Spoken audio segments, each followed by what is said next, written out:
اليوم رح نحضر مع بعض وصفة كتير طيبة من المطبخ الصيني، باينابل تشيكن أو دجاج بالأناناس. يلا نبلش. رح نحضر الصلصة: كوب عصير أناناس، معلقة كبيرة من صويا صوص، معلقة كبيرة من الخل، معلقة كبيرة من الكاتشب، ومعلقة كبيرة من الهويزن صوص أو الأويستر صوص، ومعلقتين من العسل، رشة خفيفة من الشطة إذا بتحبوا حراق، ومعلقة صغيرة من زيت السمسم، مع معلقة صغيرة من الزنجبيل المهروس، ومعلقة كبيرة من النشا. حركتهم كتير منيح، من بعدها زدت عليهم كوب من مرقة الدجاج.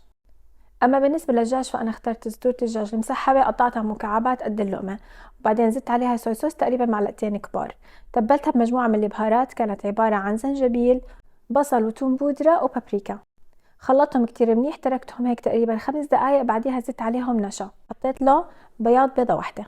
بقلبهم مع بعض لحتى اتاكد انهم تجانسوا، وبعديها بقليها بزيت غزير لحتى اخذ لون ذهبي حلو وقرشه. وهلا بنبلش نطبق الاكل. فانا جبت الطنجره، حميتها على النار، حطيت لها معلقه ثوم مهروس، قلبتها تقليبه سريعه، بعدين نزلت عليها بصله مقطعه مكعبات كبيره، وحبه فلفل حلو مقطعه مكعبات كبيره، وعلبه اناناس صفيتها من المي قطعتها مكعبات كبيره، وتركت المكونات تتسبك مع بعض لحتى عقدت الصلصة شوي.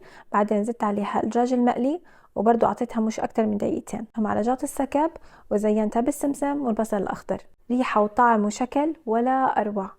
صحة وعافية، بشوفكم وصفة جديدة.